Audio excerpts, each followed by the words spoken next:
విశాఖలో స్పా ముసుగులో వ్యభిచార దందా నడుస్తుంది. ఒకప్పుడు విశాఖలో 2 మాత్రమే ఉండే స్పా కేంద్రాలు ఇప్పుడు 10ల సంఖ్యలోకి మారాయి. వీఐపీ రోడ్లను టార్గెట్ చేసుకుని రామా టాకీస్ పరిధిలో పుట్టగొడుగుల్లా పుట్టుకొస్తున్నాయి. థాయ్ మసాజ్ కేంద్రాల పేరుతో నిర్వాహకులు దూకుడుకు అడ్డు లేకుండా పోతుంది. అందమైన యువతులను టార్గెట్గా ఎంచుకుని స్పా పేరుతో గలీజ్ పనులకు పాల్పడుతున్నారు. అభివృద్ధి పదంలో దూసుకుపోతున్న విశాఖ ఖ్యాతిని బజారు కీడ్చేలా స్పా కేంద్రాలు తయారయ్యాయని ఆరోపణలు వినిపిస్తున్నాయి.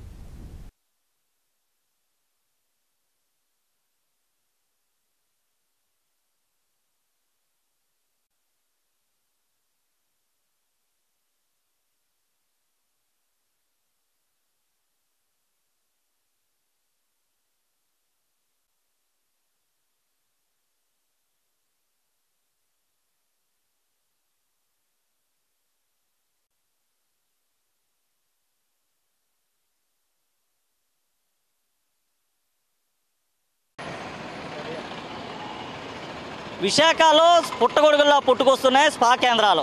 స్పా మాటున గలీజు పనులంతా కూడా పెద్ద ఎత్తున జరుగుతున్నటువంటి పరిస్థితి ఉంది. ముఖ్యంగా చూసుకుంటే ఇటీవల కాలంలో అటు గాజువాక్ కావచ్చు, ఇటు విశాఖ సిటీలో కావచ్చు, చాలా వరకు కూడా స్పా కేంద్రాల్లో పోలీసులు దాడులు నిర్వహిస్తున్నటువంటి సమయంలో విస్తుపోయేటటువంటి విషయాలన్నీ బయటకు వస్తున్నటువంటి పరిస్థితి ఉంది. ఇటీవల చూసుకుంటే ఈ నెల 4వ తేదీన ఏదైతే విశాఖ టాస్క్ ఫోర్స్ పోలీసులు దాడులు చేసినటువంటి నేపథ్యంలో 10 మంది యువతులతో పాటు విటులు కూడా పట్టుబడినటువంటి పరిస్థితి ఉంది. ప్రధానంగా చూసుకుంటే స్పా మాటున గలీజు పనులు చేసేందుకు కూడా వెనుకాడలేనటువంటి పరిస్థితి ఉంది. మనం చూసుకోవచ్చు ఇక్కడ ఉన్నటువంటి ఆర్చిడ్ వెల్నెస్ అండ్ స్పా ఏదైతే ఉందో ఈ ఆర్చిడ్ వెల్నెస్ స్పాలో మొన్న మధ్యకాలంలోనే చూసుకుంటే దాదాపు 10 మంది యువతులతో పాటు దానికి సంబంధించినటువంటి విటుల్ని, దానికి సంబంధించినటువంటి నిర్వాహకులను కూడా పోలీసులు అదుపులోకి తీసుకున్నటువంటి పరిస్థితి ఉంది. వారిపైన కూడా కేసులు అయితే నమోదు చేశారు. అలాగే దీనికి ఆపోజిట్గా చూసుకుంటే ఒలివా స్పా, మరో చోటు చూసుకుంటే మరో స్పా, మరో ప్రాంతంలో చూసుకుంటే మరో స్పా, దాదాపు ఇదే ప్రాంతంలో 20 నుంచి 25 వరకు కూడా స్పా కేంద్రాలు నడుస్తున్నాయి. అయితే ఈ స్పా కేంద్రాల ముసుగులో ఏమి నడుస్తున్నాయనే దానిపైన పోలీసులు అయితే దృష్టి సారించాల్సినటువంటి అవసరం ఎంతైనా ఉంది. ముఖ్యంగా చూసుకుంటే ఇటీవల కాలంలో విశాఖ ఖ్యాతి దశ దిశలా కూడా వ్యాప్తి చెందుతున్నటువంటి నేపథ్యంలో విశాఖలో పెట్టుబడులు పెట్టేందుకు ప్రపంచ దేశాలంతా కూడా విశాఖ వైపే చూస్తున్నాయి. అయితే విశాఖలో చూసుకుంటే ఇలాంటి గలీజ్ కారణంగానే ఎక్కువగా ఇక్కడికి వచ్చేవారంతా కూడా బయటికి తరలి వెళ్ళిపోయేటటువంటి పరిస్థితి అయితే కనిపిస్తుంది. ప్రధానంగా చూసుకుంటే పోలీసులు ఎప్పటికప్పుడు దాడులు నిర్వహిస్తున్నా, ఎప్పటికప్పుడు రైళ్లు చేస్తున్నా, మరలా అదే స్పా కేంద్రాలు ఏవైతే ఉన్నాయో దాని పేర్లు మార్చి అదే బిల్డింగుల్లో మరలా కూడా నిర్వహించడం అయితే కొనసాగుతుందని చెప్పుకోవచ్చు. ముఖ్యంగా చూసుకుంటే ఇటీవల కాలంలో వ్యభిచారం పైన పోలీసులు అయితే పెద్ద ఎత్తున ఉక్కుపాదం మోపినటువంటి పరిస్థితి ఉంది. పోలీసులు ఉక్కుపాదం మోపిన తర్వాత ప్రస్తుతం స్పా ముసుగులో చాలా వరకు కూడా ఇలాంటి వ్యభిచార కేంద్రాలు అయితే నడుస్తున్నాయి. వ్యభిచార కేంద్రాల్లో పట్టుబడుతున్న వారంతా కూడా ఎక్కువగా 18 నుంచి 28 ఏళ్ళు లోపు యువతలే ఎక్కువగా పట్టుబడుతున్నటువంటి పరిస్థితి ఉంది. ప్రధానంగా వారికి ఉన్నటువంటి ఇంట్లో ఉన్నటువంటి ప్రాబ్లమ్స్ కావచ్చు, మరొకటి కావచ్చు.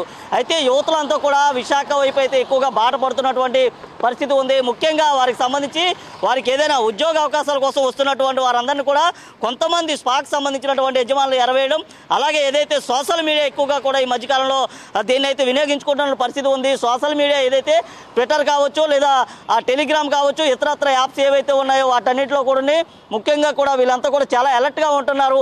మనం ఒక్క మెసేజ్ పెడితే చాలు మొబైల్ ఫోన్లో వితిన్ సెకండ్స్లో దానికి సంబంధించినటువంటి ఒక రిప్లై వస్తుంది. మీకు 999కి ఒక ప్యాకేజ్ ఇస్తాం, లేదా 1999కి ఒక ప్యాకేజ్ ఇస్తాం, లేదా 2999కి ఒక ప్యాకేజ్ ఇస్తాం, 4999కి ఒక ప్యాకేజ్ ఇస్తాం, 1 hour 2 hour అంటూ కూడా రకరకాలైనటువంటి మెసేజ్లు మనకు వస్తూ ఉంటాయి. ఆ మెసేజ్ను చూసుకొని దానికి టెంప్ట్ అయినటువంటి వారు అంతా కూడా ఈ ప్రాంతాలకు రావడం, ఏదైతే ఇక్కడ జరిగేటటువంటి గలీజు పనుల్లో వారంతా కూడా ముఖ్యంగా బుక్ అయిపోతున్నటువంటి పరిస్థితులు ఉన్నాయి. ఏదైతే స్పా కేంద్రాలకు సంబంధించినటువంటి యజమానులు చేస్తున్నటువంటి కొన్ని స్పా కేంద్రాలు ఏవైతే ఉన్నాయో ఆ స్పా యజమానులకు సంబంధించినటువంటి నిర్వాహకులు ఎవరైతే ఉన్నారో దాని కారణంగా పూర్తిగా విశాఖ ఖ్యాతి అంతా కూడా దిగజారిపోయేటటువంటి పరిస్థితి ఉందని చెప్పుకోవచ్చు. ముఖ్యంగా చూసుకుంటే విశాఖ ప్రాంతంలో ఇలాగా పుట్టగొడుగుల్లో పుట్టుకొచ్చినటువంటి స్పా కేంద్రాలు అయితే చాలానే ఉన్నాయి. దీని కారణంగా కూడా ముఖ్యంగా విశాఖ పరువు పూర్తిగా బజారు కిడుస్తున్నటువంటి పరిస్థితి ఉంది. అయితే ఇలాంటి స్పా కేంద్రాలకి ఎలాంటి పర్మిషన్లు ఉన్నాయి, అసలు దీనికి ఎలాంటి అనుమతులు తీసుకోవాలనే దానిపైన కూడా పోలీసులు అయితే ఒక జీవోను కూడా జారీ చేయాల్సినటువంటి అంశం ఉంది. ఉంది. ఎందుకైనా ముఖ్యంగా చెప్పుకుంటే ఎక్కడికక్కడే ఇష్టానుసారంగా స్పా కేంద్రాలను అయితే ఏర్పాటు చేస్తున్నారు. ఆ స్పా కేంద్రాల ద్వారా ఏదైతే వ్యభిచార కోపాల్లో కూడా లాగుతున్నటువంటి పరిస్థితి ఉంది. వీరి కారణంగా ఎక్కువ మంది యువకులు కూడా బలైపోతున్నటువంటి ఘటనలు కూడా ఉన్నాయి. ఎందుకంటే వీరు ఇచ్చేటటువంటి ఏదైతే 500, 1000 రూపాయలు, 2000కు సంబంధించినటువంటి ఆ డబ్బుకి ఆశపడి వారంతా కూడా వ్యభిచార కృపాల్లో దిగడం, వారందరూ కూడా వ్యభిచార కృపాలుగా మారుతున్నటువంటి పరిస్థితులు కూడా ఉన్నాయి. అయితే ఇలాంటి స్పా కేంద్రాలపైన ఉక్కుపాదం మోపాల్సినటువంటి పోలీసులు కాస్త కోస్తా కేసులు నమోదు చేసి విడిచిపెట్టేస్తున్నారంటూ కూడా పెద్ద ఎత్తున అయితే ఆరోపణలు అయితే వినిపిస్తున్నాయి. ఈ నేపథ్యంలోనే విశాఖ సిపి పూర్తిగా కూడా రైళ్లు చేయాలని చెప్పినప్పటికీ కొన్ని స్పా కేంద్రాలు మాత్రం ఇంకా ఇలాంటి ఘటనలే కొనసాగుతున్నట్లు కూడా అయితే కొన్ని సమాచారం అయితే ఉంది. ముఖ్యంగా ఇలాంటి స్పా కేంద్రాలతో పాటు అసలు విశాఖ జిల్లా వ్యాప్తంగా ఎన్ని స్పా కేంద్రాలు ఉన్నాయి, దాని నిర్వాహకులు ఎవరు, అసలు ఆ స్పా కేంద్రాల ద్వారా వీరు ఏం చేస్తున్నారో, అక్కడికి వచ్చేటటువంటి యువతులు ఎవరనే దానిపైన పోలీసులు అయితే ముఖ్యంగా విచారణ చేపట్టాల్సినటువంటి పరిస్థితి ఉందంటూ కొందరు అయితే కోరుతున్నటువంటి పరిస్థితులు ఉన్నాయి. ముఖ్యంగా ఇలాంటి స్పా కేంద్రాల వల్ల ఎక్కువగా కూడా కేసుల్లో ఇరుక్కుపోయినటువంటి పరిస్థితులు కూడా ఉన్నాయి. ముఖ్యంగా చూసుకుంటే ఇలాంటి స్పా కేంద్రాలపైన పోలీసులు దాడులు నిర్వహించాలి. అలాగే దీనికి సంబంధించినటువంటి యజమానులు ఎవరైతే ఉన్నారో బిల్డింగ్కి సంబంధించినటువంటి యజమానులపైన కూడా కేసులు నమోదు చేయాల్సినటువంటి అంశం ఎంతైనా ఉందని చెప్పుకోవచ్చు. ముఖ్యంగా చూసుకుంటే అసలు ఈ స్పా కేంద్రం పెట్టిన తర్వాత అసలు స్పా కేంద్రాల్లో ఏం జరుగుతుంది అనే దానిపైన వారు కూడా ముఖ్యంగా దృష్టి సారించాలి. కానీ వారు దృష్టి సారించకపోవడంతోనే ఇలాంటి ఘటనలు ఎక్కడికక్కడే ఉత్పన్నమవుతున్నటువంటి పరిస్థితి ఉంది. దీనిపైన పోలీసులు అయితే సరైన దృష్టి సారించాలంటూ పలువురు కోరుతున్నటువంటి పరిస్థితి అయితే ఉంది. ఇది ప్రస్తుతం ఉన్నటువంటి తాజా పరిస్థితి. వీడియో జర్నలిస్ట్ సుధాకర్తో చందు, ప్రైమ్ 9 విశాఖ నుండి.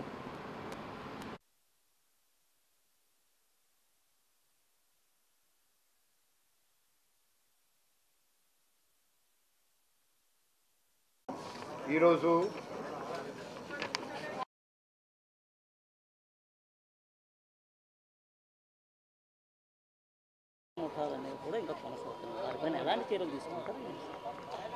ఇప్పుడు మీకు తెలుసు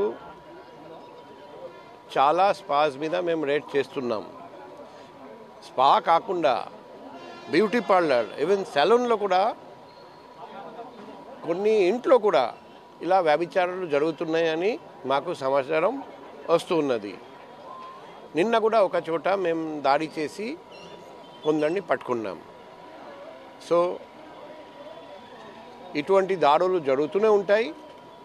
స్పా నిర్వాహకులందరికీ నేను సూచిస్తున్నా, మీరు చట్ట ప్రకారంగా వ్యాపారం చేస్తే మీకు ఎటువంటి ఇబ్బంది ఉండదు. కానీ స్పా ముసుగులో వ్యభిచారం చేస్తే వదిలేది లేదు, ఉపేక్షించేది లేదు, అందరినీ పట్టుకొస్తాం. మీరు అనుకుంటున్నారండి మీ అడ్వర్టైజ్మెంట్ ద్వారా మీరు ఆకర్షిస్తున్నారండి. మీరు గుర్తుపెట్టుకోండి, మీ కస్టమర్స్ ఎలా చదువుతారు, మేము పోలీసు వాళ్ళం కూడా శ్రద్ధంగా చదువుతాను. మాకు తెలుసు ఎవరెవరు ఏం చేస్తున్నారు. మా దగ్గర జాబితా కూడా రెడీగా ఉంది. మేము 1 by 1 రెడ్ హ్యాండెడ్గా పట్టుకుంటాం, ఎవరిని వదిలేది లేదు.